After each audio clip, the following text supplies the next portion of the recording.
membres du comité d'organisation des États généraux de l'éducation ont été reçus ce matin à la primature. Face au chef du gouvernement, ils ont fait le compte-rendu du déroulement de ces assises tenues du 4 au 6 janvier 2024. La rencontre a été élargie aux ministres concernés par le processus. Le compte-rendu de cette audience avec Lucéline Touré.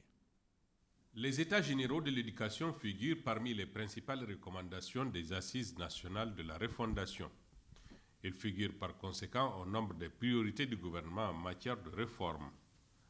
Tout a donc été mis en œuvre pour leur bon déroulement. La Commission nationale d'organisation de ces assises, présidée par le docteur Edmond Dambélé, est devant le Premier ministre et 4 autres membres du gouvernement pour rendre compte du déroulement des travaux et requérir les conseils de l'exécutif. Mais l'annonce du président de la transition en juillet à Caille, lors de la pose de la première pierre du lycée de Kaindi, vraiment a donné un accélérateur à ce processus. Ainsi, les 4 départements en charge du secteur ont mis en place une commission interministérielle composée des cadres de leur département, plus certaines personnes ressources comme nous qui sommes à la retraite, comme moi, et commission composée de plus de 30 membres, dont des personnes ressources résidant à l'extérieur, c'est-à-dire des Maliens établis à l'extérieur. La diaspora a donc été impliquée à toutes les activités de la commission.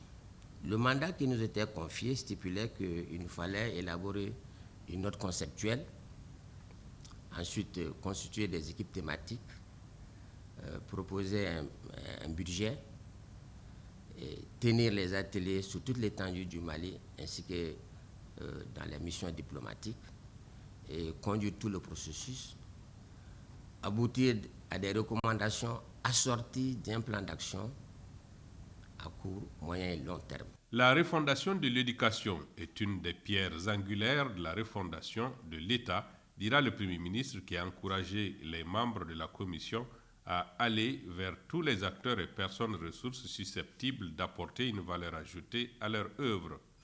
Le chef du gouvernement n'a pas manqué de rappeler la neutralité nécessaire de l'école par rapport à toutes les contingences politiques et autres. Une éducation qui ne marche pas, c'est l'avenir hypothéqué du pays. Tous les États que vous voyez là, leur système éducatif, le pouvoir politique le garde comme la priorité. La défense, l'enseignement, tout pouvoir qui blague avec, il condamne l'avenir de la nation.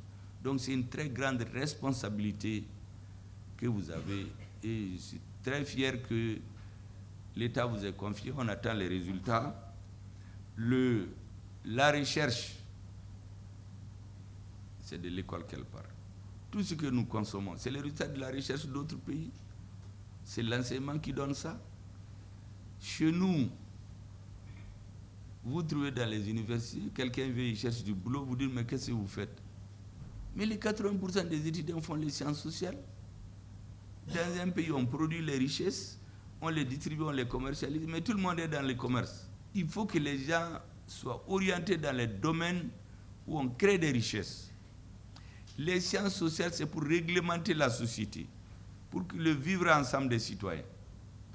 Mais les richesses, c'est une autre partie de la société qui les crée et les distribue et les commercialise. On est une société de commerce et d'affaires, mais il faut aller vers la création. Il faut rappeler que les présents États généraux de l'éducation ne sont pas le premier du genre. Plusieurs forums ont réfléchi sur le sujet et cela depuis l'indépendance de notre pays. Il s'agit pour ces assises de capitaliser les recommandations pertinentes des différentes assises sur l'éducation afin de sortir notre école de l'ornière.